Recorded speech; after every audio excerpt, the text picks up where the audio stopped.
আসসালামু আলাইকুম। অর্জকের একটা নতুন ভিডিওতে তোমাদের সকলকে আবার স্বাগতম জানাচ্ছি।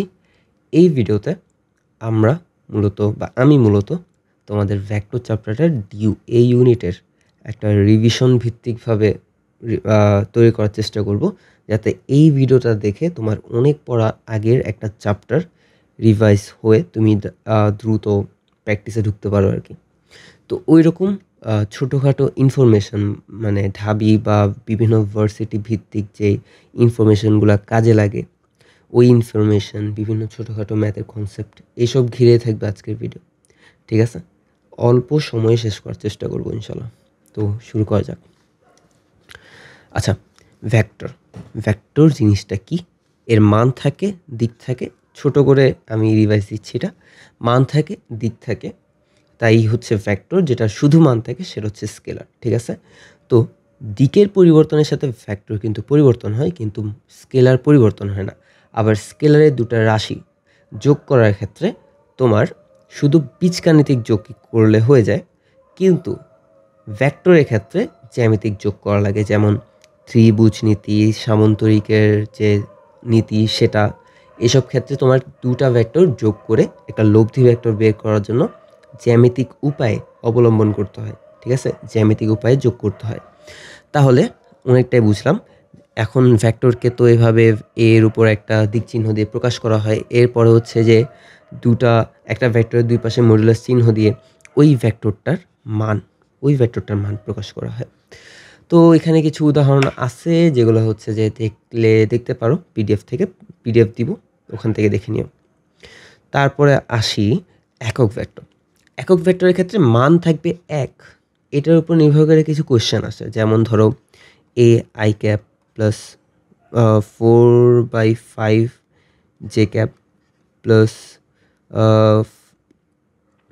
ধরো 3/5 কে ক্যাপ। এটা যদি একটা একক ভেক্টর হয়, তাহলে এই ক্ষেত্রে এর মান কত? তো এক্ষেত্রে কি তুমি জানো যে এটা যদি একক ভেক্টর হয়, এটার মান হবে 1। তো মান কিভাবে বের করে? প্রত্যেক যে উপাংশের মানগুলো আছে, ওগুলো স্কোয়ারের যোগফলের রুট। তো square plus 4/5 square plus 3/5 square, এর মানটা কত সমান হবে? 1-এর সমান। ইজিলি এর মানটা বের হয়ে যাবে। ঠিক আছে? আশা করি পারবা।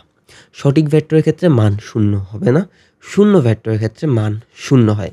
সমান ভেক্টর হচ্ছে দুটা ভেক্টর যাদের মান একই এবং যাদের দিক একদম একই দিকে, একই লাইনে অথবা সমান্তরাল। ঠিক আছে?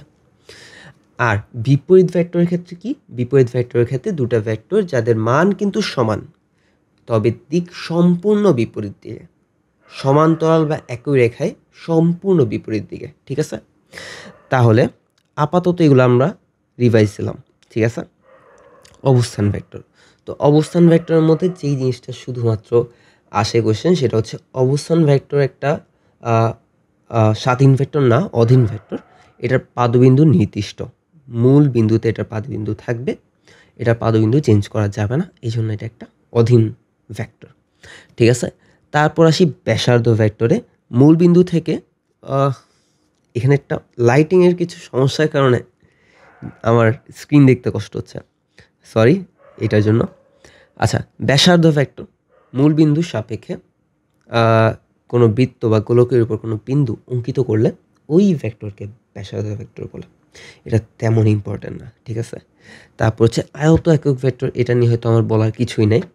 আয়ত একক ভেক্টর হচ্ছে, ধরো ত্রিমাত্রিক ক্ষেত্রে আমরা তিনটা দিক, এক্স অক্ষ, ওয়াই অক্ষ, জেড অক্ষ বরাবর এক একটা করে একক ভেক্টর সূচনা করে দিই, I cap, J cap, K cap. তো এই একক ভেক্টরগুলাই হচ্ছে আমার আয়ত একক ভেক্টর। ঠিক আছে? তারপরে সরণ ভেক্টর। ধরো তোমাকে এই জিনিসটা এভাবে বুঝাতে পারি যে ধরো একটা মানুষের অবস্থান ভেক্টর প্রথমে এখানে ছিল, এরপরে তার অবস্থান ভেক্টর এখানে। তো অবস্থান ভেক্টর r1, অবস্থান ভেক্টর r2। তো তোমার সরণ ভেক্টর কত? অর্থাৎ তার সরণ ভেক্টর তো এই দিকে, তাই না? সে এখান থেকে এখানে গেল, এই জন্য তো তার অবস্থান ভেক্টর এইটার থেকে এইটা হইল, তাই না? তাহলে তার সরণ ভেক্টর হচ্ছে এইটা হচ্ছে তার সরণ ভেক্টর। তো তার সরণ ভেক্টর তুমি কিভাবে প্রকাশ করতে পারবা? R2 মাইনাস R1 দিয়ে। ত্রিভুজ নীতি দেখো, এই R1 plus S is equal two R2, তাহলে ultimately S is equal two R2 minus R1। এবার হচ্ছে তুমি সরণ ভেক্টর বের করতে পারবা। তোমার কাছে দুটো বিন্দু দেওয়া থাকলো, ওই দুটো বিন্দুর শুধুমাত্র হচ্ছে যে এক্স অক্ষের ভুজগুলা বিয়োগ করে তার সাথে আই ক্যাপ, ওয়াই অক্ষের যে পয়েন্টগুলা ওগুলা বিয়োগ করে তার সাথে জে ক্যাপ, তারপর জেড অক্ষের যে পয়েন্টগুলা ওগুলা বিয়োগ করে কে ক্যাপ বসাই দিলে তুমি সরণ ভেক্টর পেয়ে যাবা। ছোট্ট একটা মনে করা দিলাম আর কি। তারপর সদৃশ ভেক্টর, এই ক্ষেত্রে হচ্ছে দিক একই হওয়া লাগবে, মান যেটাই হোক দিক একই হওয়া লাগবে। তো সমান ভেক্টরও কিন্তু একটা সদৃশ ভেক্টর, ঠিক আছে? তারপর আসি বিপ্রতীপ ভেক্টর। এই ভেক্টরটা মান বলতে এই ভেক্টরটার ক্ষেত্রে দুটা ভেক্টরের একটার আরেকটার মান যদি পুরাপুরি গুণাত্মক বিপরীত হয়, ধরো একটার মান 5i ক্যাপ, তাহলে আরেকটার মান হবে 1/5i ক্যাপ, তাহলে তারা একে অপরের কি বিপ্রতীপ ভেক্টর, ঠিক আছে? তারপর আসি সমতলীয় ভেক্টর। সমতলীয় ভেক্টরের ক্ষেত্রে তোমার যদি কয়েকটা ভেক্টর, ধরো এই এ ভেক্টর, বি ভেক্টর, তারপরে সি ভেক্টর, আচ্ছা এটা একটু রং ভিন্ন করে দিই নাকি, তারপরে এটা রং নীল করে দিই। আচ্ছা, এরা যদি একটা একই সমতলে থাকে, অর্থাৎ এরকম একটা একই সমতলে থাকে, ধরো এরকম একটা একই সমতলে আছে ওরা, তাহলে এই তিনটা ভেক্টর পরস্পরের কি সমতলীয় ভেক্টর, ঠিক আছে? তারপরে যে পোলার ভেক্টর তেমন ইম্পর্টেন্ট না, অক্ষীয় ভেক্টর রিডিং দিলে বুঝতে পারবা। সীমাবদ্ধ ভেক্টর যেটা হচ্ছে যে যেমন তোমার এই অবস্থান ভেক্টর যেরকম সীমাবদ্ধ বা অধীন ভেক্টর, যে সেরকম হচ্ছে এটা হচ্ছে সীমাবদ্ধ ভেক্টর, যেটা হচ্ছে একটা নির্দিষ্ট বিন্দুতে হচ্ছে তোমার সীমাবদ্ধ হয় আসলে আলটিমেটলি। তো সীমাবদ্ধ ভেক্টর বুঝতে পারতেছি আশা করি, এখানে একটু ঝামেলা পাকায় ফেলছি, সরি। ভেক্টর, আচ্ছা, ভেক্টর হিসেবে তল। তো ভেক্টর হিসেবে তল এই জিনিসটা কি? একটা ক্ষেত্রফল কিন্তু একটা ভেক্টর রাশি। তো ক্ষেত্রফল যদি একটা ভেক্টর রাশি, তো ক্ষেত্রফলের দিক কোনটা? ক্ষেত্রফলের দিক হচ্ছে ক্ষেত্রফলের উপর লম্ব দিকে। এই যে ক্ষেত্রফলের উপর লম্ব দিকে,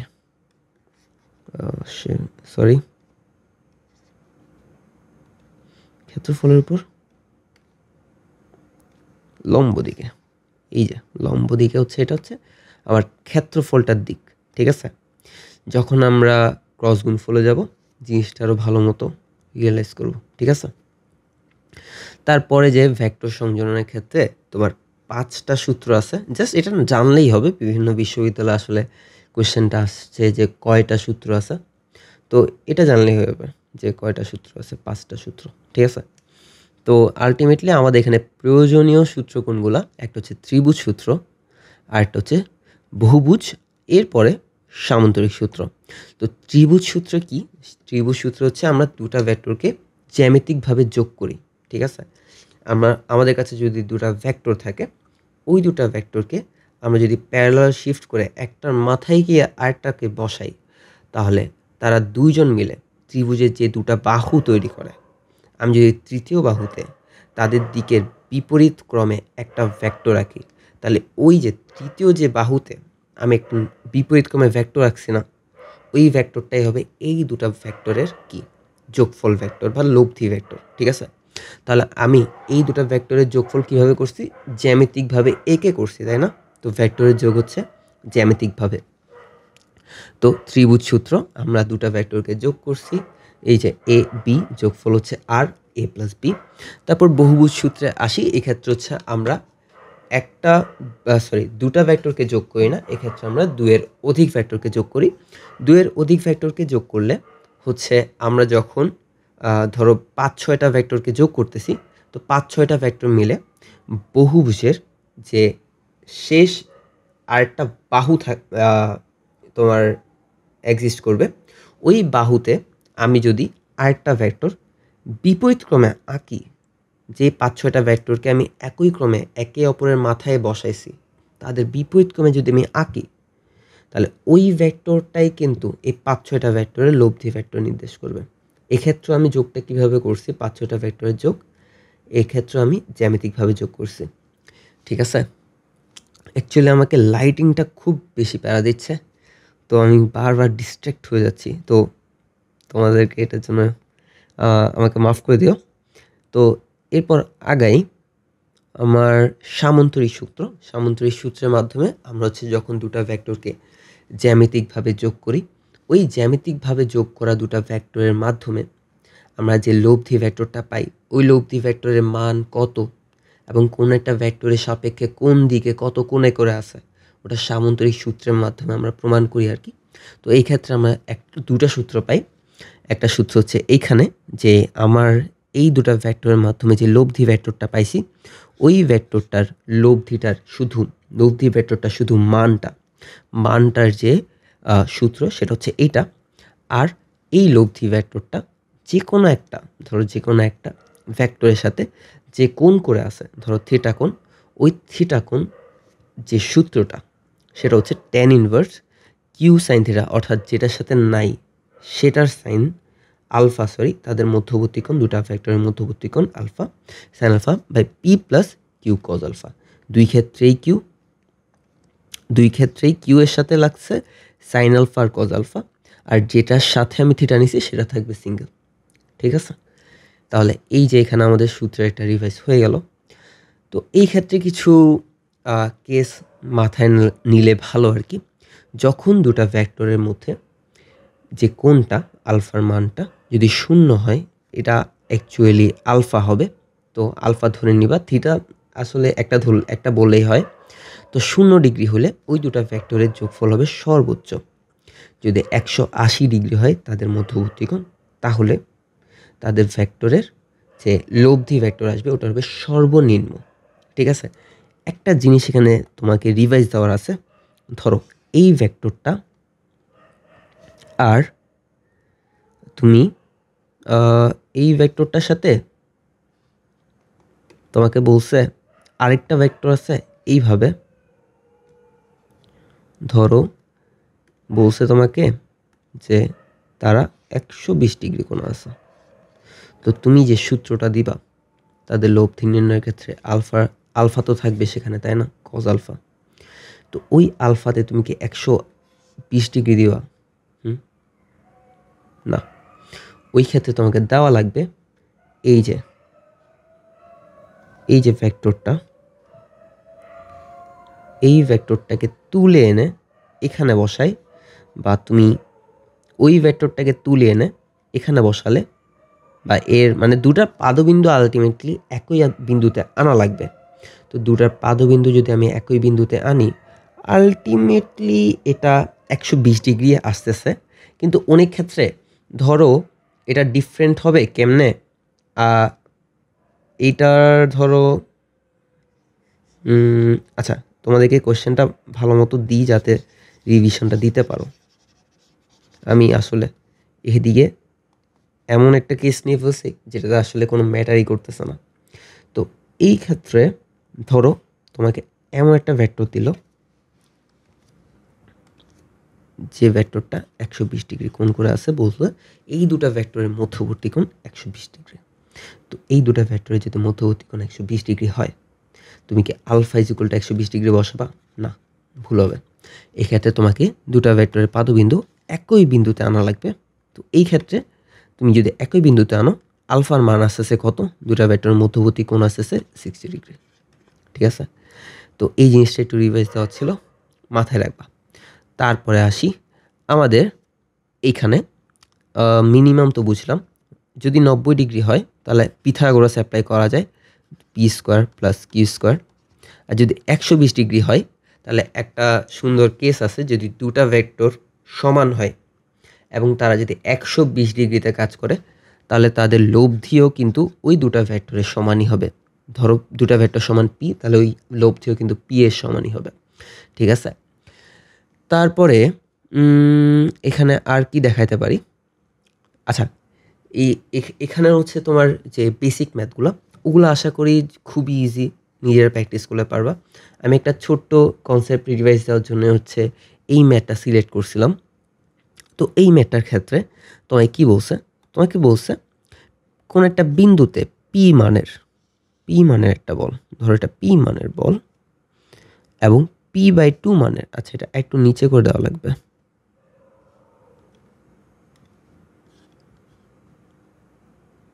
আচ্ছা তারপরে আরেকটা হচ্ছে p/2 মানের একটা বল, ঠিক আছে, p/2 মানের বল দিলাম এইটা। তো প্রথমটা হচ্ছে পি, এর পরটা হচ্ছে p/2 মানের বল।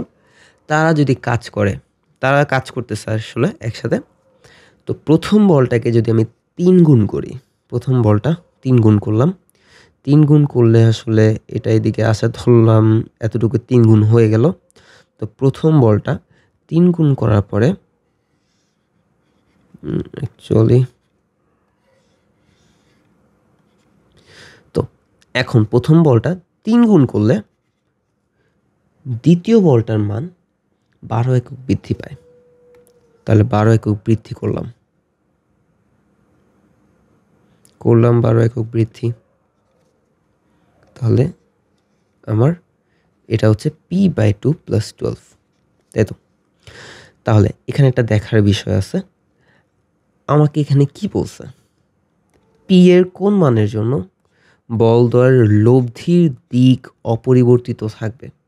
লব্ধির দিক যদি অপরিবর্তিত থাকে আর তোমার দেওয়া দুটা বলের মান যদি মনে করো একটু বাড়ছে বা কমছে, এক্ষেত্রে তুমি সুন্দর করে অনেক ইজিলি ম্যাথটা করে ফেলতে পারবে। কিভাবে দেখাই দেখো, এইখান থেকে লব্ধিটা তোমার তৈরি হচ্ছে, ধরো এই দিক কোথাও তৈরি হইল, হ্যাঁ এই দিক কোথাও তৈরি হইল, এটার রং দিলাম হলুদ।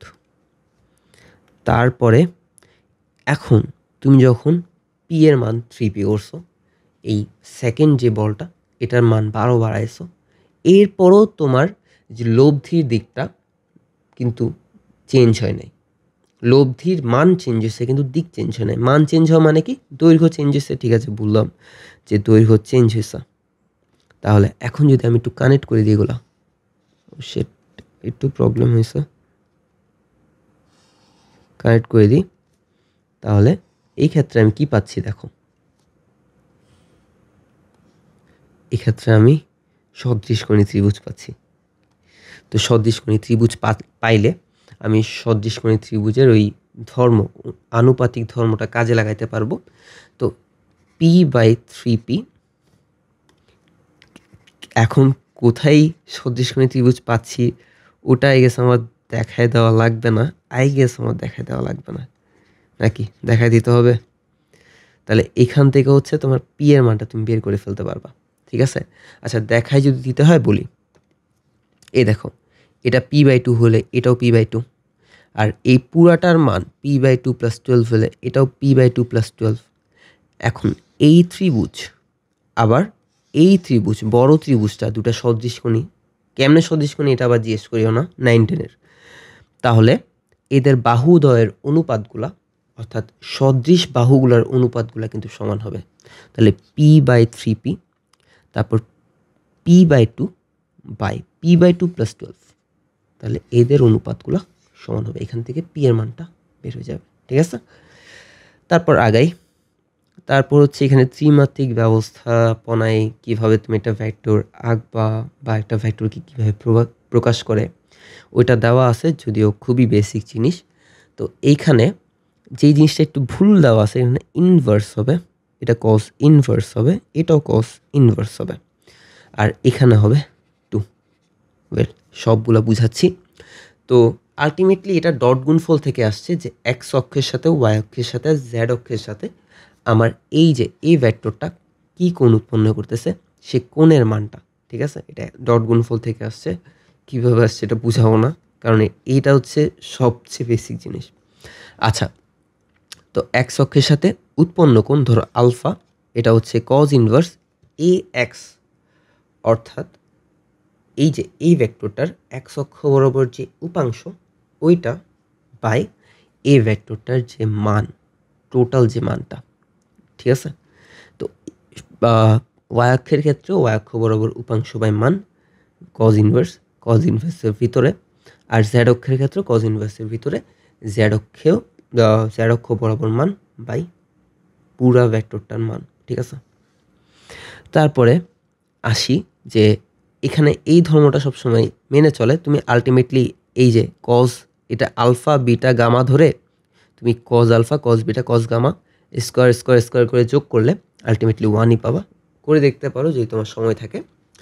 আর প্রত্যেকটা কজ স্কোয়ারকে যদি আমি সাইন স্কোয়ারে কনভার্ট করি, 1 minus sine square alpha plus 1 minus sine square beta plus 1 minus sine স্কোয়ারের গামা, তাহলে ওই ক্ষেত্রে আমি ম্যানিপুলেট করে এই সম্পর্কটা পাবো, sine square alpha plus sine square beta plus sine square gamma is equal to 2, ঠিক আছে। তারপরে আগাই, যদি তোমাকে বলা হয় যে একটা ভেক্টর দেওয়া হলো, ওই ভেক্টরের সাথে এত এত ডিগ্রিতে থাকা তার দুটা উপাংশ বের করতে, তখন আমরা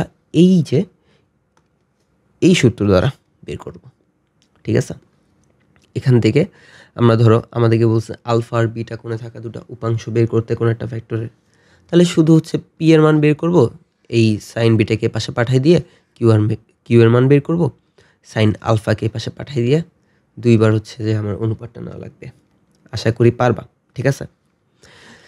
তো লম্বাংশ আসি এখান থেকে, যদি alpha plus beta equal to 90 degree হয়, তাহলে আমরা কোনো একটা ভেক্টরের উপাংশ একটা এক্স অক্ষ বরাবর একটা ওয়াই অক্ষ বরাবর নিতে পারবো। ওটা হচ্ছে তোমার দ্বিমাত্রিক ক্ষেত্রে, আর উপাংশ বের করতে বললে তোমাকে দ্বিমাত্রিক ক্ষেত্রে বের করতে দিবে, ঠিক আছে। এতটুক ওরা লিমিটেশন মানে ছাড়বে না, মানে ছাড়াবে না, যাই হোক। তো এরপর আসি আমাদের, যদি আলফা প্লাস বিটা 90 ডিগ্রি হয়, তো আমরা যে লম্বাংশ পাবো অর্থাৎ এক্স অক্ষ বরাবর উপাংশ পাবো ওটার সাথে আই ক্যাপ, আর ওয়াই অক্ষ বরাবর যে উপাংশটা পাবো ওটার সাথে যদি জে ক্যাপ লাগাই দিই, আলটিমেটলি আমি আমার ভেক্টরটা কিন্তু ভেক্টর ফর্ম পেয়ে যাব, ঠিক আছে। তো এই ক্ষেত্রে আলফা প্লাস বিটা তো 90 ডিগ্রি হলে সাইন 90 ডিগ্রি মান 1 হয়ে যায়। তো আলটিমেটলি পি এর মান অর্থাৎ এক্স অক্ষ বরাবর উপাংশের মান ধরো আর কোস আলফা, আর ওয়াই অক্ষ বরাবর উপাংশের মান আর সাইন আলফা পাওয়া যায়। এটাকে আলটিমেটলি আর সাইন আলফাই কনভার্ট করা যায়। তো তারপর আসি আমাদের যে লন রোলার, তো এই ক্ষেত্রে জিনিসটা খুবই বেসিক। আমি যদি এই দিক বরাবর এফ বল প্রয়োগ করি ঠেলার ক্ষেত্রে এদিক বরাবর এফ বল প্রয়োগ করি, তো এই ক্ষেত্রে আমার বলের উপাংশ দুই ভাগে ভাগ হবে। একটা হচ্ছে রোলারটাকে সামনের দিকে নিয়ে যাবে, আর একটা হচ্ছে রোলারের ওজনটাকে বৃদ্ধি করবে। এফ ধরো এটা থিটা কোণে, এফ কস থিটা সামনের দিকে নিয়ে যাবে, আর এফ সাইন থিটা তোমার এই যে রোলারটার ওজন বৃদ্ধি করবে। কিন্তু যখন আমি টান দিব, টানার ক্ষেত্রে আমার বলের একটা উপাংশ এফ সাইন থিটা তোমার এই রোলারটার ওজন কমাবে, আর এফ কস থিটা এই রোলারটাকে সামনের দিকে নিয়ে যাবে, সরি। তো এই ক্ষেত্রে একই উপাংশ এফ কস থিটা ঠেলার ক্ষেত্রে বেশি ওজনের একটা রোলারকে ঠেলতেছে, আর একই উপাংশ এফ কস থিটা টানার ক্ষেত্রে এই রোলারটাকে আরও কম ওজনের একটা রোলারটাকে টানতেছে। তো কোনটা সহজ হবে? অবশ্যই টানা সহজ হবে, তাই না? টানা সহজ, তাই না? টানা সহজ। তাহলে আলটিমেটলি আমরা বুঝলাম যে টানা সহজ। তাহলে আমাকে একটা কোশ্চেনের আনসার দাও তো, যে ক্রিকেট পিচে কেন লন রোলার ঠেলা হয়, টানা কেন হয় না? ঠিক আছে, কমেন্টে লিখবা যদি জানো আর কি, আর আমি রিপ্লাই দিব, ঠিক আছে। আর তোমাকে যদি কোশ্চেন করে যে কি পরিমাণ সোজা টানার চেয়ে ঠেলা, তো এই ক্ষেত্রে দেখবা তোমার টানার ক্ষেত্রে ভর বৃদ্ধি পাচ্ছে এফ সাইন থিটা, এখানে নিয়ে আসি এটা, টানার ক্ষেত্রে ধরো তোমার লন রোলারটার ওজন বৃদ্ধি পাচ্ছে এফ সাইন থিটা। আবার ঠেলার ক্ষেত্রে তোমার ওজনটা আবার হ্রাস পাচ্ছে, ওজনটা কিন্তু আবার হ্রাস পাচ্ছে কত, এফ সাইন থিটা। তো ঠেলার ক্ষেত্রে তোমার যে রোলারটা ওজন ওটা হচ্ছে W is equal to M G plus F sine theta. তো আবার টানার ক্ষেত্রে ওজন হচ্ছে M G minus F sine theta. তো এই ক্ষেত্রে আমার কতটুক মানে সহায়তা হচ্ছে, কতটুক ওজন কমতেছে টানার ক্ষেত্রে? দেখো তো ওজন কতটুকু কমতেছে। W1 minus W2 is equal two কি, এম জি কাটাকাটি, এটা মাইনাস হয়ে যাবে, এটা প্লাস হয়ে যাবে, আলটিমেটলি 2F সাইন থিটা। ঠিক আছে? তো কতটুক ওজন কমতেছে আলটিমেটলি তোমার টানার ক্ষেত্রে কিসের তুলনায়, ঠেলার তুলনায় যদি বলে শুধু কতটুকু কমতেছে তাহলে এফ সাইন থিটা। যদি ঠেলার তুলনায় কতটুকু কমতেছে তাহলে টুয়াইস এফ সাইন থিটা। ঠিক আছে? তারপরে আসি তল বরাবর উপাংশ। কোনো একটা ভেক্টর ধরো এখানে এখানে একটা ভেক্টর।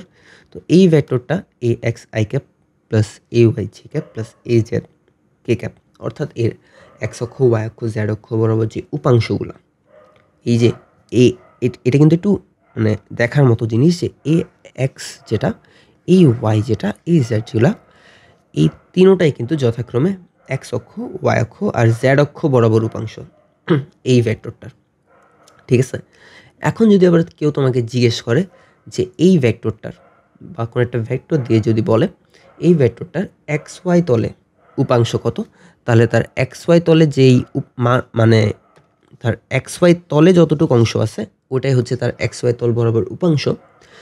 যদি বলে ওয়াই জেড তল বরাবর উপাংশ কি, তাহলে তার ওয়াই জেড অর্থাৎ ওয়াই কি, জে ক্যাপ আর কে ক্যাপ। তো জে ক্যাপ আর কে ক্যাপ সমন্বয়ে যে অংশটা আছে এটাই হচ্ছে তার কি, ওয়াই জেড তল বরাবর উপাংশ। একই ক্ষেত্রে জেড এক্স একই রকম আর কি। তো এক্ষেত্রে তোমাকে মান বের করতে বললেও easily just root over a x square plus A Y square. যদি বলে তোমাকে যে এক্স অক্ষ বরাবর উপাংশের এক্স ওয়াই তল বরাবর উপাংশের মান, ঠিক আছে, বা লম্ব অভিক্ষেপ, ঠিক আছে, বের করতে পারবা। ঠিক আছে? তাহলে আমরা এর পরে যাই। এরপরে হচ্ছে নদী গুণ টানা। এটাও তোমার হচ্ছে লম্বাংশের একটা অ্যাপ্লিকেশন। এখানে যদি দেখো যে আমি এফ বলে যদি গুণ টানি, ওই ক্ষেত্রে আমার এফ কস থিটা সেটা নৌকাটাকে সামনের দিকে নিয়ে যাবে, আর এফ সাইন থিটা নৌকাটাকে পাড়ের দিকে নিয়ে যাবে। ঠিক আছে? এখানে আর তেমন কিছু নেই, এটা হচ্ছে জাস্ট লম্বাংশের একটা অ্যাপ্লিকেশন। ঠিক আছে? এরপর আসি আপেক্ষিক বেগে। আপেক্ষিক বেগ, ধরো কেউ একজন এদিকে ভি বি বেগে গতিশীল, কেউ একজন এদিকে ভি এ বেগে গতিশীল। এখন তোমাকে যদি বলে যে ভি এ বেগে গতিশীল, তার সাপেক্ষে ওই দ্বিতীয় মানুষটার বেগ কত বা আপেক্ষিক বেগ কত, তখন কিভাবে বের করবা? এটার একদম ইজি সূত্রটা হচ্ছে, ধরো velocity of B with respect to কার সাপেক্ষে, এর সাপেক্ষে। তাহলে আমি কি করব, যার ভ্যালোসিটি আমি পরিমাপ করতেছি তার ভেক্টর ভ্যালোসিটি মাইনাস যার সাপেক্ষে আমি ভ্যালোসিটিটা পরিমাপ করতেছি, কার সাপেক্ষে, এই এর সাপেক্ষে, তাহলে তার ভ্যালোসিটিটা অর্থাৎ ভ্যালোসিটির ভেক্টর বিয়োগ যাবে আর কি। তো ইজিলি হচ্ছে আমরা এইভাবে আপেক্ষিক বেগ বের করতে পারবো কোনো কিছুর সাপেক্ষে।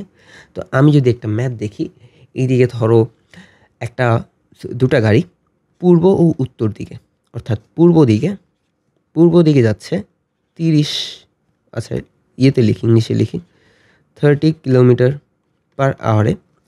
আবার একজন উত্তর দিকে যাচ্ছে 40 কিলোমিটার পার আওয়ারে। এখন বলছে প্রথম গাড়ির সাপেক্ষে দ্বিতীয় গাড়ির বেগ, তাহলে এর সাপেক্ষে এর বেগ হলে ভেক্টরটা হবে এর থেকে এর দিকে, তাই না? এর থেকে এর দিকে। তাহলে এই ভেক্টরটা আমাকে বের করা লাগবে। এখন মান কত চাইছে, তো মান নিয়ে কাজ করলে একটা জিনিস কি দেখতেছো, এরা পরস্পরের উপর লম্ব, তাহলে এই 3টা ভেক্টর মিলে যে ত্রিভুজ গঠন করতেছে তার অতিভুজটাই কিন্তু এর সাপেক্ষে এর বেগটা, অর্থাৎ তার অতিভুজের মানটাই কিন্তু আমার প্রথম গাড়ির সাপেক্ষে দ্বিতীয় গাড়ির বেগটা।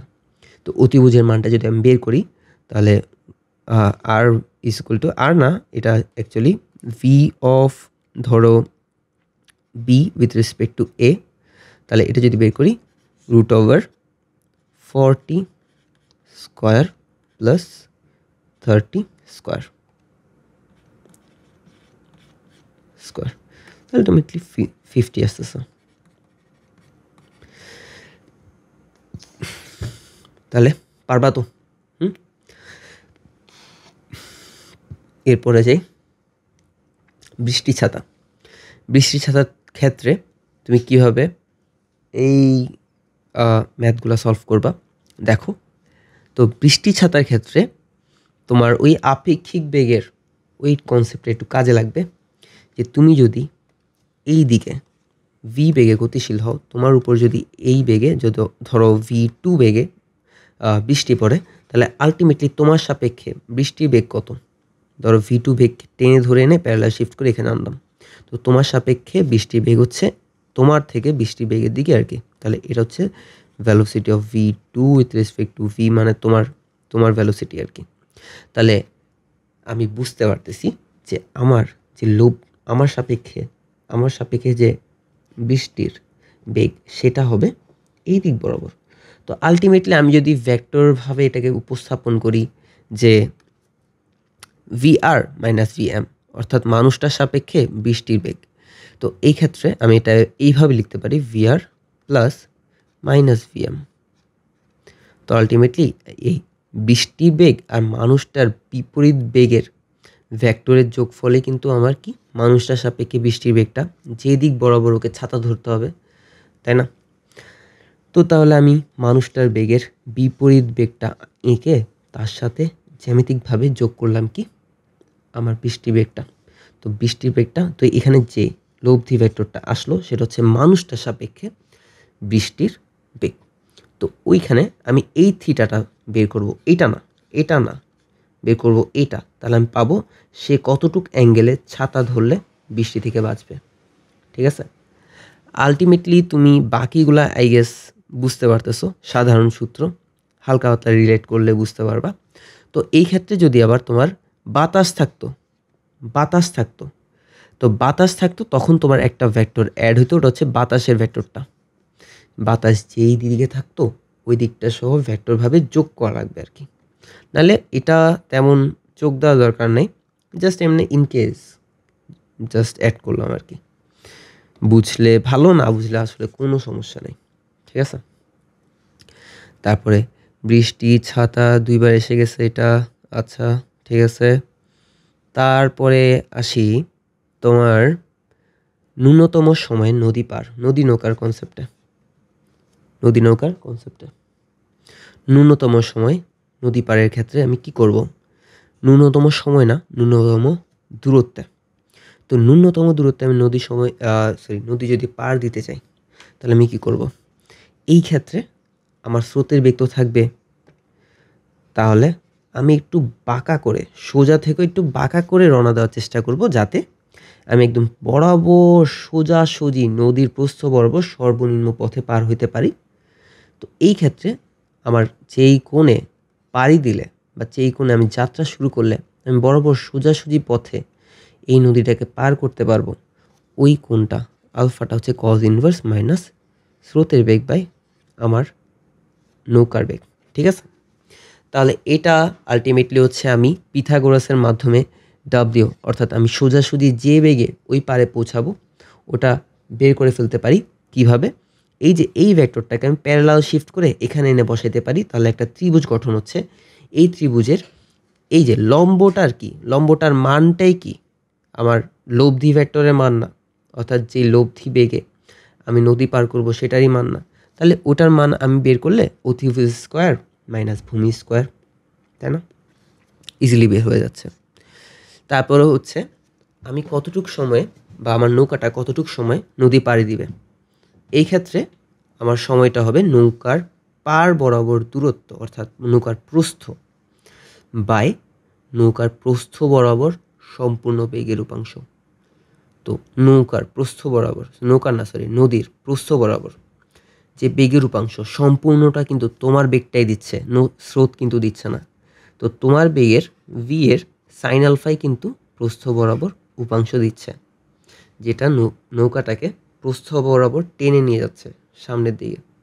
তো ওই ক্ষেত্রে প্রস্থ বরাবর যে দূরত্ব অর্থাৎ নদীর প্রস্থ বাই প্রস্থ বরাবর যে বেগ, এইটার মাধ্যমে আমরা কতটুকু সময় আমার নৌকাটা অপর পারে পৌঁছাচ্ছে সেটা বের করতে পারবো। তো এই ক্ষেত্রে ন্যূনতম দূরত্ব এক্ষেত্রে আমরা তো ভি সাইন আলফা, এটা আলটিমেটলি কি, আমি যে লব্ধি বেগে নৌকা পার বরাবর এই নৌকাটাকে পার করতেছি সে বেগটাই না। তো ভি সাইন আলফা আলটিমেটলি কি ডাব্লিউই না, যে ভি সাইন আলফাকে করলে তুমি দেখো এটা ছায়া কি হয়, ডাব্লিউটাই কিন্তু, তাই না? তো ডাব্লিউটার মান এখান থেকে বের করা তো আছে √v² - q², ওটা বসাই দিলেই আমি আমার কতটুকু সময়ে নৌকাটা পাড়ি দিবে নদীটা ওটা পেয়ে যাব, তাই তো? তারপর এখানে একটা আনইউজুয়াল কনসেপ্ট আছে যেটা থেকে সাধারণত কোয়েশ্চেন আসার কথা না। যদি ধরো তোমার স্রোতের বেগ, তোমার নদীর স্রোতের বেগ তোমার নৌকাটার বেগ থেকে বেশি হয়, ওই ক্ষেত্রে তুমি কখনোই সোজাসুজি পথ অতিক্রম করতে পারবা না, ঠিক আছে? ওই ক্ষেত্রে তোমার একটা সর্বনিম্ন দূরত্বের পথ থাকবে ঠিকই, কিন্তু ওটা একদম সোজাসুজি না, ওটা একটু বাঁকাবাঁকি, একটু এইরকম কোনো একটা পথে তোমাকে পাড়ি দিতে হবে, ওটাই সর্বনিম্ন, ওই পথটাই হচ্ছে সর্বনিম্ন। তো ওই সর্বনিম্ন পথে পাড়ি দেওয়ার জন্য তোমাকে যে কোণে রওনা দিতে হবে সেটা হচ্ছে এইটা। ডিরেক্ট মুখস্থ রাখলে ভালো, কারণ এটা তেমন আসার কথা না। তো alpha is equal to cos inverse minus তোমার বেগ বাই স্রোতের বেগ, যেহেতু স্রোতের বেগ বড়, স্রোতের বেগ নিচে থাকবে। তো এখানে স্রোতের বেগ ছোট ছিল, তাই হচ্ছে স্রোতের বেগ উপরে ছিল আর কি। আর কজ ইনভার্সের মান যেটা, কজ আলফার মান যেটা মাইনাস ভি বাই ইউ, এটা তো -1 থেকে ছোট হইতে পারবে না, আবার 1 থেকে বড়ও হইতে পারবে না, এই জন্য আর কি যেটা ছোট ওটা উপরে থাকতেছে। তাহলে এইভাবে মনে রাখতে পারবা। এরপর আসি ন্যূনতম সময় নদী পারের জন্য তোমায় কি করা লাগবে, তোমার নৌকাটার সম্পূর্ণ বেগের উপাংশ নদীর প্রস্থ বরাবর দিয়ে দিতে হবে। তো সম্পূর্ণ উপাংশ অর্থাৎ পুরো বেগটাই যদি তুমি নদীটা প্রস্থ বরাবর দিয়ে দাও, তাহলে তোমার বেগের সম্পূর্ণ অংশটাই কি তোমার নৌকাটাকে নদী পার করতে সাহায্য করতেছে। সম্পূর্ণ অংশটা মিলে যদি তোমার নৌকাটাকে নদী পার করায়, তাহলে অফকোর্স একটু ফাস্ট পার করাবে কিন্তু। তাহলে এই ক্ষেত্রে তোমার যেই দিকে রওনা দিতে হবে সেটা হচ্ছে 90 ডিগ্রি। কিসের সাথে 90 ডিগ্রি? নৌকার স্রোতের দিকের সাথে 90 ডিগ্রি কোণে তোমাকে রওনা দিতে হবে, তাহলে তুমি ন্যূনতম সময়ে নদী পার হইতে পারবা। তারপর ডাব্লিউ এখানে যে মানটা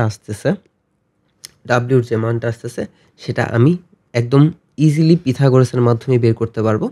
অর্থাৎ আমি যদি সোজা বরাবর রওনা দিই, তাহলে স্রোতের বেগ মিলে আমার এই দিকে একটা লব্ধি বেগ প্রাপ্ত হবে। তো ওই লব্ধি বেগটা কত হবে? আলটিমেটলি আমি যদি ভিটাকে একটু প্যারালাল শিফট করে এখানে নিয়ে আসি, তাহলে একটা ত্রিভুজ গঠন দেখব। ওই ত্রিভুজের অতিভুজটাই হচ্ছে ডাব্লিউ, অর্থাৎ আমার লব্ধি বেগটা আলটিমেটলি √v² + u²। তো এই ক্ষেত্রে আবার ন্যূনতম সময় কেন লাগবে? আমরা কি জানতাম যে আমার নৌকাটা যে পাড়ি দিচ্ছে ওয়াই অক্ষ বরাবর বেগের কারণেই তো পাড়ি দিচ্ছে, তাই না? তো ওয়াই অক্ষ বরাবর বেগের উপাংশের যোগান কে দিচ্ছে? শুধু আমার বেগটাই না, স্রোত তো বরাবর 90 ডিগ্রিতে, তো এটা কোনো উপাংশ দিচ্ছে না আমাকে নৌকাটাকে নদীটা পার হওয়ার জন্য, তাই না? শুধু আমার বেগটাই, যেটা একটা কোণ করে আছে, সেটাই কিন্তু ওয়াই অক্ষ বরাবর একটা উপাংশ দিচ্ছে, যে উপাংশের জোরে আমার নৌকাটা নদী পার হচ্ছে, ঠিক আছে? তাহলে ওই ক্ষেত্রে আমার আলফার মান কি 90 ডিগ্রি না? তাহলে এখানে এখন সর্বোচ্চ সংখ্যাটা দিয়ে ভাগ হবে না, তাহলে সময়টা কমে যাবে না? V sine alpha ultimately V হবে, তো সময় হবে ন্যূনতম। ঠিক আছে। আর এই ক্ষেত্রে পার বরাবর সরণ অনেক সময় জিজ্ঞেস করা হয়। পার বরাবর সরণ কী হবে? পার বরাবর সরণ হবে প্রত্যেকটা ক্ষেত্রেই এক্স অক্ষ বরাবর বেগ X plus V cos alpha X অক্ষ বরাবর বেগ ইনটু নদী পার হতে যত সময় লাগছে, এটা সব সময়। এখন এই ক্ষেত্রে তুমি এটা মিলাই দেখলে এক্স অক্ষ বরাবর বেগ ইনটু নদী পার হতে যতটুকু সময় লাগছে, আর এদিকে এক্স অক্ষ বরাবর বেগের উপাংশ শুধুমাত্র আমার কে যোগান দিচ্ছে? স্রোতই যোগান দিচ্ছে।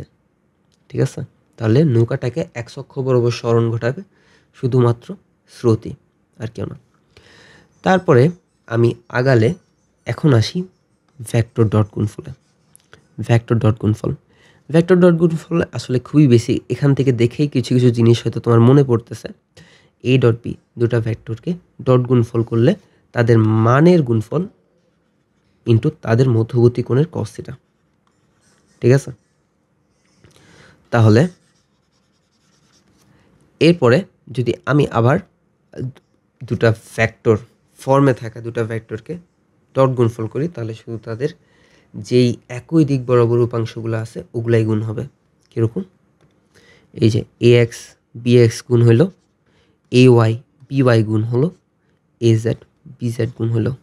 ঠিক আছে, এটার রিজন হচ্ছে একই দিকে থাকা যে উপাংশগুলো তারা পরস্পর গুণ হয়ে ওয়ান হয়ে যাচ্ছে, উপাংশের দিক আর কি।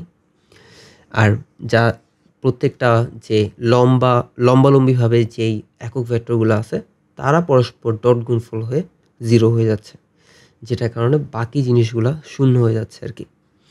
আলটিমেটলি এই ছোট্ট জিনিসটা হয়তো আমি এত ইলাবোরেটলি না বুঝাইলেই হয়। তো অনেক সময় তোমার বিভিন্ন ধরনের কোয়েশ্চেন আসে, দুটা ভেক্টর দেওয়া থাকে, ওই দুটা ভেক্টরের মধ্যবর্তী কোণ থিটা বের করতে বলে। তো থিটা কীভাবে বের করব?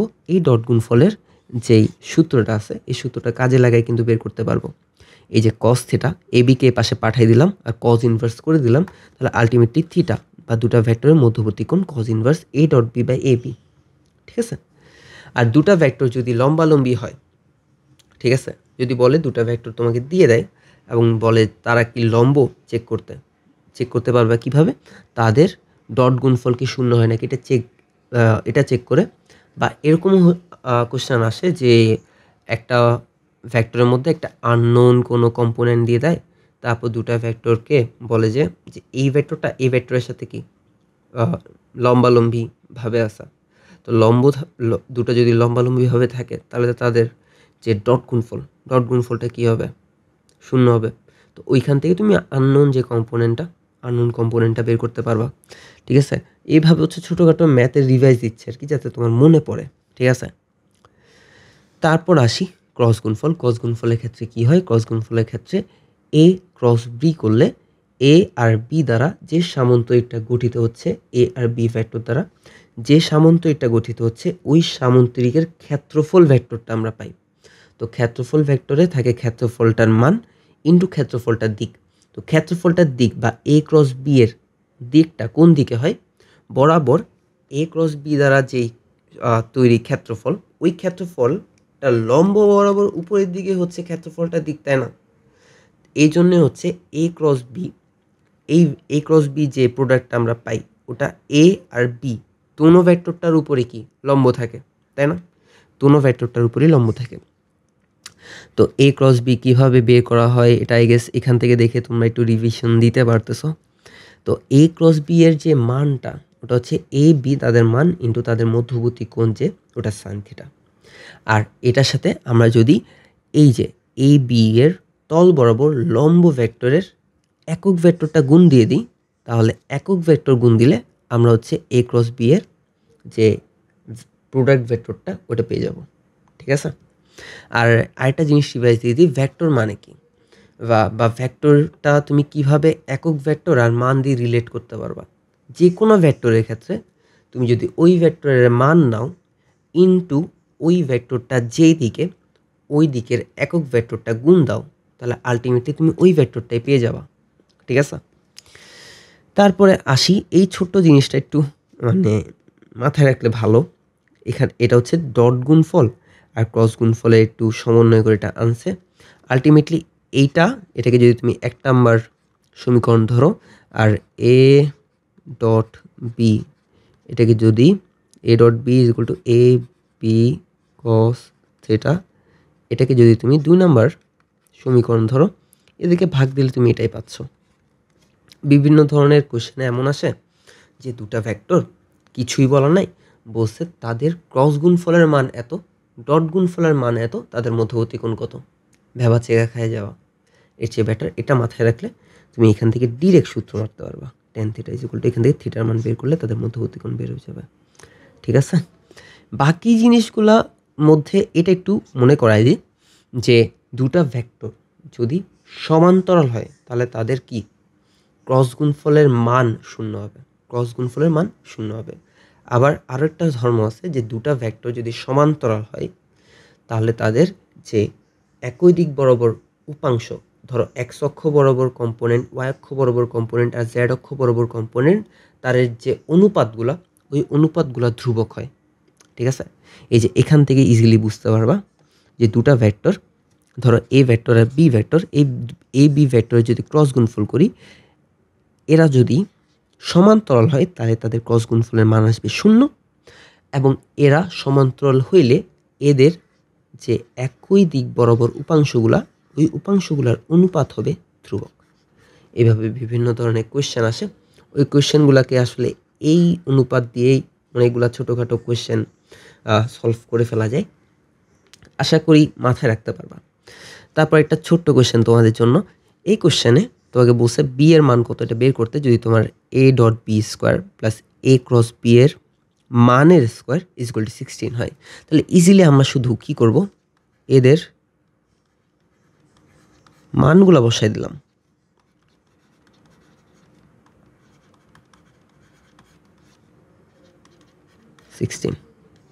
তাহলে ultimately A B whole square into sine square theta plus cos square theta is equal to কী পাচ্ছি, 16 পাচ্ছি। এটা তো হয়ে যাবে 1, আর আমার এর মান কি, এর মান হচ্ছে 4, তাহলে বি এর মান কত আসবে, A square ultimately 16 B square into 16 is equal to 16, ultimately B এর মান আমি পাচ্ছি 1। ঠিক আছে, তো এটা জাস্ট একটু রিভিশন দেওয়ার জন্য আর কি।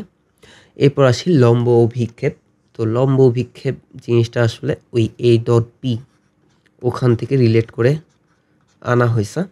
দেখো দুটা ভেক্টর এ বি, এই দুটা ভেক্টরের ধরো বলছে তোমার এই কোয়েশ্চেনে যে বি ভেক্টরটার এ ভেক্টর বরাবর লম্ব অভিক্ষেপ বের করতে। তো এ ভেক্টর বরাবর লম্ব অভিক্ষেপ বের করার জন্য বি ভেক্টর থেকে একটা লম্ব আঁকা লাগবে। এই যে এই অংশটাই হচ্ছে এ ভেক্টর বরাবর বি ভেক্টরটা লম্ব অভিক্ষেপ বা উপাংশের মান। তো এটা আমরা কিভাবে বের করব, বি কস থিটা দিলে তো মানটা বের হয়ে যাচ্ছে। তো বি কস থিটা দিলে মানটা যদি বের হয়, এটা আমরা ডট গুণফলের সাথে রিলেট করে এরকম একটা সূত্রে নিয়ে আসতে পারবো। ঠিক আছে, এরকম একটা সূত্রে নিয়ে আসতে পারবো। তো এটা ইম্পর্টেন্ট। এরপরে আচ্ছা, একইভাবে যদি বলতো এ ভেক্টরটার বি ভেক্টর বরাবর উপাংশ লম্ব অভিক্ষেপ বের করতে বা উপাংশের মান বের করতে, তখন শুধু সূত্রটা হয়তো এ কস থিটা, উপরে এ ডট বি থাকতো, নিচে শুধু থাকতো বি। ঠিক আছে, আশা করি পারবো। এরপর আসি, এখন যদি তোমাকে বলে দুটা ভেক্টর দেওয়া আছে, কোনো একটা ভেক্টরের লম্ব বরাবর, কোনো একটা ভেক্টরের লম্ব দিকে আরেকটা ভেক্টরের উপাংশ বের করতে বলছে। যেমন এখানে এ ভেক্টর বি ভেক্টর দেওয়া আছে, তোকে বলছে এ ভেক্টরের লম্ব দিকে বি ভেক্টরটার উপাংশের মান বা লম্ব অভিক্ষেপ বের করতে। তাহলে এখানে তুমি কিভাবে বের করবা, একটা জিনিস দেখো, এর লম্ব দিক দুইটা হয়, একটা হচ্ছে এর লম্ব দিক এই দিকে আর একটা এই দিকে। তো এই দিক বরাবর তো আমার বি ভেক্টরটার কোনো উপাংশ থাকার মানে হয় না, হবেও না। তো আমার এ ভেক্টরটার এই লম্ব দিকে বি ভেক্টরটার উপাংশ আছে, উপাংশের মান বা লম্ব অভিক্ষেপ আছে। তো আমি যদি বি সাইন থিটা করি, বি সাইন থিটা করলেই কিন্তু আমি এ ভেক্টরটার লম্ব দিকে বি ভেক্টরটার লম্ব অভিক্ষেপ পাই যাচ্ছি। তো এই যে বি সাইন থিটা, এটাকে আমি ক্রস গুণফলের সূত্রের সাথে রিলেট করে একটা সম্পর্ক দাঁড় করাতে পারি। ওই সম্পর্কটা এমন যে B sine theta is equal to A cross B এর মান বাই এ। ওই এ কে পাশে পাঠিয়ে দিলে আলটিমেটলি বুঝতে পারবে এটা কোত্থেকে আসছে। তাহলে আমরা কিন্তু এইরকম ম্যাথও যদি আসে তাহলে পারবো, ঠিক আছে। এরপরে আলটিমেটলি যদি বলতো বি এর লম্ব দিকে একইভাবে করতাম এ সাইন থিটা, তাই না, ইজি। এরপর আসি লম্ব অভিক্ষেপ, না উপাংশে। এরপর আসি উপাংশে। তো আমি তোমাকে একটুখানি আগে কি বলছিলাম, কোনো একটা ভেক্টর তৈরি হয় কিভাবে, ওই ভেক্টরের মান ইনটু ওই ভেক্টরটা যেদিকে ওই দিকের একক ভেক্টর। আমরা লম্ব অভিক্ষেপ পাইছিলাম, এই যে লম্ব অভিক্ষেপ পাইছিলাম বি, ধরো বি ভেক্টরটার এ ভেক্টর বরাবর লম্ব অভিক্ষেপ বা উপাংশের মানটা পাইছিলাম এখানে মানটা। এখন এই মানের সাথে এ যে দিকে ওই দিকে বা এ ভেক্টরটা যে একক ভেক্টর, এখানে যে একক ভেক্টরটা, এটা এই একক ভেক্টরটা গুণ করে দিলেই আমরা বি ভেক্টরটার এ বরাবর উপাংশটা, যে ভেক্টর উপাংশটা, ওটা পেয়ে যাব না, আর পেয়ে যাব কিন্তু। তাহলে এ বরাবর বি এর উপাংশ, ওই যে লম্ব অভিক্ষেপের যে মানটা ইনটু এ বরাবর একক ভেক্টর। তাহলে ওটা জাস্ট এই যে এটাকে আমি আলটিমেটলি এভাবে লিখতে পারি যে এ ভেক্টরটা বাই এ ভেক্টরটার মান, ঠিক আছে, এ ভেক্টরটা বাই এ ভেক্টরটার মান। তো এটা আমি এইভাবে লিখলে এটা আলটিমেটলি এইভাবে লিখতে পারি। তো ভিতরে দুটো হচ্ছে গুণ হয়ে যায়, A dot B by A square into A vector, ঠিক আছে। তাহলে এর আগে যে ম্যাথটা আমরা দেখে আসছি, এখানেও কিন্তু একইভাবে আমরা এই যে এই উপাংশটা বের করতে পারি, তবে এটা একটুখানি জটিল আছে। কীভাবে? এই ম্যাথটা করার জন্য তোমাকে প্রথমে এই ভেক্টর বরাবর বি এর উপাংশটা বের করা লাগবে। বের করলা, কীভাবে বের করলা? ঠিক এইভাবে বের করলা, ঠিক আছে, ঠিক এইভাবে বের করলা। যদি তুমি এ বরাবর বি ভেক্টরটার উপাংশ বের করো, তাহলে একটা জিনিস দেখো, এই উপাংশ ধরো এটা হচ্ছে বি1 উপাংশ, এটা হচ্ছে বি2, অর্থাৎ এ ভেক্টরটা লম্ব দিকে বি এর উপাংশ। তাহলে বি1 উপাংশ আর বি2 উপাংশ মিলেই বি ভেক্টরটা তৈরি করতেছে না। তো তোমার কাছে যদি বি ভেক্টরটা দেওয়া থাকে, বি ভেক্টরটা ইজ ইকুয়াল টু বি1 উপাংশ প্লাস বি2 উপাংশ। এখন বি ভেক্টরটা তোমার জানা, আবার তোমার বি1 ভেক্টরটা তুমি একটু আগেই বের করছো, জাস্ট বি এই যে বি কস থিটা ইন্টু এ বরাবর একক ভেক্টর, এটা দিয়ে বের করছো, বা এই যে ভিন্ন একটা পদ্ধতি আছে, দুটার ডট গুণফল বাই এ ভেক্টরটার মানের স্কোয়ার ইন্টু এ ভেক্টরটা, এভাবে বের করছো। যেভাবে হোক তুমি এই বি1 উপাংশটাও বের করছো ভেক্টর ফর্মে। তাহলে এটা হচ্ছে জানা আমার।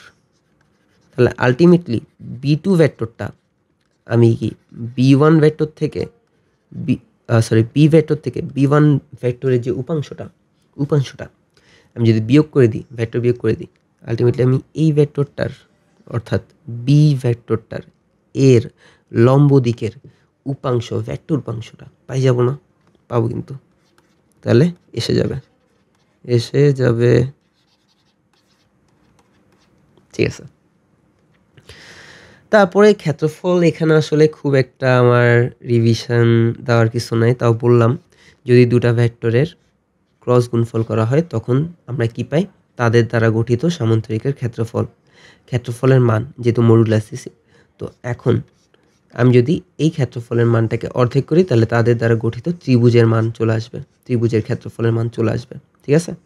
তারপরে হচ্ছে আমাকে একটা সামান্তরিকের দুটা কর্ণের ভেক্টর দেওয়া থাকলে ওই দুটা কর্ণের ভেক্টর আমি যদি ক্রস গুণফল করি, এই ক্ষেত্রে আমার ক্রস গুণফলের যে হাফ মান, ওটাই হচ্ছে ওই দুটা কর্ণ যে সামান্তরিকের অংশ, ওই সামান্তরিকের ক্ষেত্রফলের মান চলে আসবে। আর বাকি আরেকটা, সেটা হচ্ছে যদি তোমাকে একটা সামান্তরিকের কর্ণ আর একটা বাহু, সংলগ্ন একটা বাহুর ভেক্টর দেওয়া থাকে, তাহলে তাদের ক্রস গুণফলের মানটাই হচ্ছে পুরো সামান্তরিকের ক্ষেত্রফলের মান, ঠিক আছে। এখানে আবার এই যে এটা দুইবার চলে আসছে। আচ্ছা, আয়তন নির্ণয়। তোমার কাছে যদি তিনটা ভেক্টর থাকে, তাহলে তুমি তিনটা ভেক্টর দ্বারা গঠিত একটা ঘন বস্তুর আয়তন নির্ণয় করতে পারবা। আবার আরেকটা জিনিস তোমাকে বলে দিই, আয়তন একটা স্কেলার রাশি, এটা কিন্তু ভেক্টর রাশি না। তো এই ক্ষেত্রে আয়তনের ক্ষেত্রে তুমি শুধু একটা মান পাবা, কোনো দিক পাবা না, ঠিক আছে, বা ভেক্টর রাশিও পাবা না। তো এই ক্ষেত্রে তুমি এই 3টা ভেক্টর রাশি দ্বারা গঠিত ঘনবস্তুর আয়তনটা কীভাবে পরিমাপ করবা? v ইজ ইকুয়াল টু ম্যাট্রিক্সের সাহায্যে একটু মনে করাই দিই, ax bx cx ay by, অর্থাৎ তাদের কম্পোনেন্টের মানগুলো জাস্ট বসাই দিবা। তাহলে ম্যাট্রিক্সের এই মানটা নির্ণয়ের মাধ্যমে হচ্ছে তুমি তাদের দ্বারা গঠিত ঘনবস্তুর আয়তন নির্ণয় করে ফেলতে পারবা। এখন একটা স্পেশাল কেস, যদি এই আয়তনের মান যদি 0 হয় তাহলে এই 3টা ভেক্টর দ্বারা গঠিত ঘনবস্তুর আয়তন 0 হচ্ছে। এটা কখন হবে? যখন আমার a ভেক্টরটা b ভেক্টরটা c ভেক্টরটা একই তলে থাকবে। ঠিক আছে? যদি তারা একই তলে থাকে তখন গিয়েই তাদের দ্বারা গঠিত ঘনবস্তুর আয়তন 0 হবে। তাহলে এখান থেকে আমরা আরও একটা জিনিস পাইলাম, যদি তোমার এই কোশ্চেনে বলে যদি 3টা ভেক্টর সমতলীয়, তাহলে এক্ষেত্রে তাদের দ্বারা গঠিত ঘনবস্তুর আয়তন তো 0 হবে। শুধু এই সূত্রে এনে তাদের যেই কম্পোনেন্টগুলা ইজ ইকুয়াল টু 0 বসাই দিবা। যদি কোনো আননোন থাকে ওই আননোনের মান চলে আসবে। ঠিক আছে? আশা করি এই টাইপের ম্যাথও পারবা। তারপরে আর লাস্ট টপিক আমাদের, অনেকক্ষণ পরে আসছি, ক্লাসের মধ্যে কিছু ভুলভাল করছি, কিছু সময় অনেক কনফিউজ হয়ে গেছিলাম। আর আমার আসলে আমি ফ্ল্যাশ লাইট দিয়ে ওয়েবক্যাম করতেছি, তো আমার চোখ বরাবর খুবই ডিস্টার্ব দিচ্ছে, জিনিসটা আমি ফোকাস করতে পারতেছি না। তো যাই হোক, এইসব বাদ। এখন দেখো ভেক্টর ক্যালকুলাস। তো ভেক্টর ক্যালকুলাসের ক্ষেত্রে আমরা 3 ধরনের অপারেশন পাই। একটা গ্রেডিয়েন্ট, ডাইভারজেন্স, কার্ল। গ্রেডিয়েন্টের ক্ষেত্রে কোনো একটা স্কেলার ক্ষেত্র ন্যাবলার সাথে গুণ হয়ে একটা ভেক্টর প্রোডাক্ট দেয় আমাদেরকে, বা ভেক্টর রাশি দেয়। ডাইভারজেন্সের ক্ষেত্রে ওই ন্যাবলার সাথে আমার একটা ভেক্টর ক্ষেত্রের ডট গুণফল হয়। তো ওই ক্ষেত্রে আমরা যেই রাশিটা পাই ওটা হচ্ছে একটা স্কেলার রাশি। আবার কার্লের ক্ষেত্রে আমার ন্যাবলার সাথে ভেক্টর ক্ষেত্রে ক্রস গুণফল হয়। আলটিমেটলি ক্রস গুণফলে কী হয়? একটা ভেক্টর রাশি পাওয়া যায়, ভেক্টর রাশি পাই আমরা। তো এইখান থেকে আসলে তুমি এই জিনিসগুলো একটুখানি দেখে নিতে পারো। এগুলো তোমার ভার্সিটি অ্যাডমিশনের জন্য একটু ইম্পর্টেন্ট। তারপর এটা মনে রাখতে পারো। তারপর কোনো একটা ভেক্টর ক্ষেত্রের কার্লের ডাইভারজেন্স হচ্ছে 0, মনে রাখতে পারো। ন্যাবলা তো দেখে নিলে হয়তো তোমার রিভিশন হয়ে যাবে। তো লাস্ট একটা আমরা টপিক, একটা ছোট্ট একটা কনসেপ্ট জানার চেষ্টা করি। সেটা হচ্ছে, এটা কোনো একটা জানি ভার্সিটিতে আসছে বা তোমার কোনো একটা বইয়ের থেকে নেওয়া, অনুশীলনী থেকে।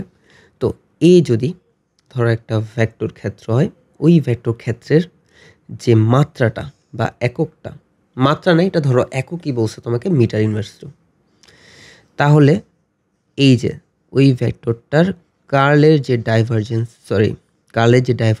ওটার মাত্রা কত? এখন কার্লের ডাইভারজেন্স 0 বলিও না আবার কেউ, 0 ঠিক, বাট মাত্রা তো কিছু একটা আছে, কোনো একটা 0 টাকা বা 0 মিটার, কিন্তু মিটার তো মাত্রা বা একক, ওটা তো থেকে যায়। তো এখন আমাকে বের করতে হবে এই কার্লের ডাইভারজেন্সের মাত্রা কী হবে। প্রথমত আমি তোমাদেরকে একটু বুঝাই বলি। জিনিসটা হচ্ছে, ধরো দূরত্বের যে একক ওটা হচ্ছে মিটার। দূরত্বকে যদি আমি একবার ডিফারেন্সিয়েট করি কিসের সাপেক্ষে? সময়ের সাপেক্ষে, ds/dt। সময়ের সাপেক্ষে যদি একবার ডিফারেন্সিয়েট করি তাহলে আমি পাই বেগ। ওই বেগের মাত্রা বা একক কি? Metre by second, metre per second. তো একটা জিনিস লক্ষ্য করো, আমি যার সাপেক্ষে ডিফারেন্সিয়েট করা প্রোডাক্টটাতে যে একক, ওই এককটাতে যার সাপেক্ষে আমি ডিফারেন্সিয়েট করছি ওইটার এককটা ভাগ গেছে। এই জিনিসটা আবার লক্ষ্য করো, যদি বেগকে, এই যে বেগ, এটা বেগ তো ভি, এখন যদি ভিকে আমি সময় সাপেক্ষে আবার ডিফারেন্সিয়েট করি, এই ক্ষেত্রে আমি পাই ত্বরণের একক কি? Metre per second square.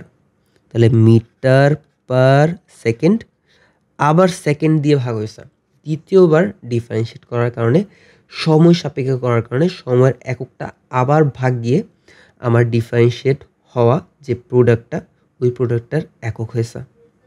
জিনিসটা বুঝতে পারতেছ? ডিফারেন্সিয়েট হওয়া প্রোডাক্টের এককে আমি যার সাপেক্ষে ডিফারেন্সিয়েট করছি ওর এককটা গিয়ে ভাগ হয়েছে। আলটিমেটলি আমরা পাচ্ছি ms inverse 2 metre per second square.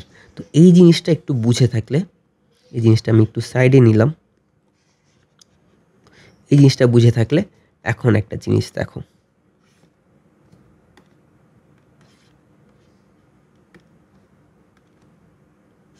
আচ্ছা এখন একটা জিনিস দেখো, ন্যাবলা কি? ন্যাবলা তোমার এক্স অক্ষ ওয়াই অক্ষ জেড অক্ষ বরাবর দূরত্বের সাপেক্ষে ডিফারেন্সিয়েট করে। একটু আগে দেখে আসলে বুঝবা। এই দেখো, দূরত্বের সাপেক্ষে del X del Y del Z. তো দূরত্বের সাপেক্ষে যদি ও ডিফারেন্সিয়েট করে, তো আমি যদি ডট গুণ ফলো দিই ওখানেও ন্যাবলা গুণ হবে, অর্থাৎ একবার দূরত্বের সাপেক্ষে ডিফারেন্সিয়েট করবে প্রত্যেক অক্ষ বরাবর।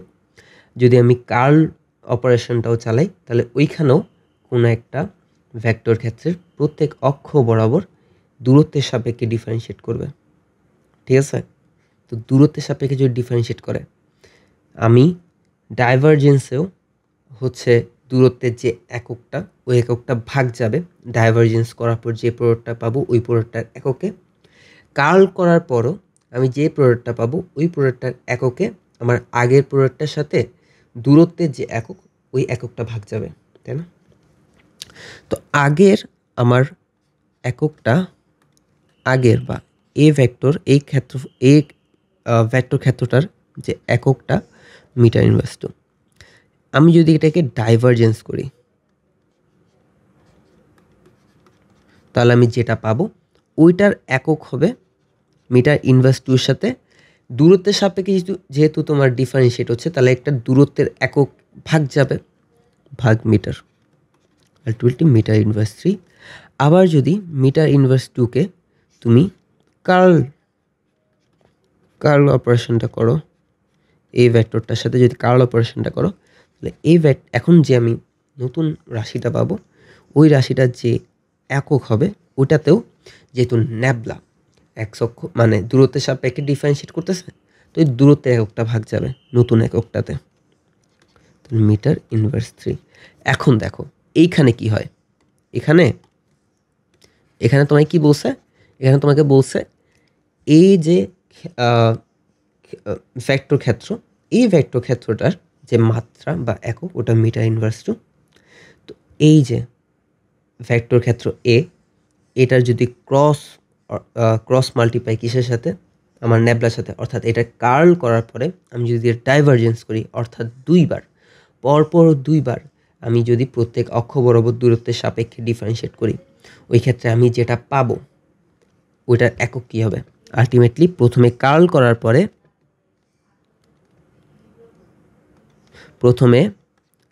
করার পরে আমার প্রোডাক্টটার একক আসবে মিটার ইনভার্স 3। এরপরে আমি ডাইভারজেন্সে করব, আমার একক আসবে মিটার ইনভার্স 4। ঠিক আছে? আশা করি এটা হচ্ছে আনসার আর কি। আশা করি তোমাদের মোটামুটি রিভিশন দেওয়াইতে পারছি। কিছু ছোটোখাটো ভুল হয়েছে, সেগুলোর জন্য আমাকে মাফ করে দিও। আর যদি তোমাদের এই রকম আরও রিভিশন প্লেলিস্ট লাগে, প্লেলিস্টের ভিডিও লাগে, সামনে যদি বলো কন্টিনিউ করতে ভাইয়া, তাহলে ইনশাল্লাহ ভাইয়া কন্টিনিউ করব। ঠিক আছে? সম্পূর্ণ ফিজিক্স সিলেবাস, পারলে ম্যাথ সিলেবাসও আমাদের টিম থেকে আমি শেষ করে দিতে বলবো, রিভিশন টাইপের ভিডিও বানাইতে বলবো আর কি টিম থেকে। তো আশা করি তোমাদের ভালো লাগছে। ভালো লাগলে হচ্ছে ভাইয়ার জন্য দোয়া করিও, আর ভাইয়া যে ছোটোখাটো ভুল করছি ক্লাসের মধ্যে এগুলো মাফ করিও। ঠিক আছে? আল্লাহ হাফেজ।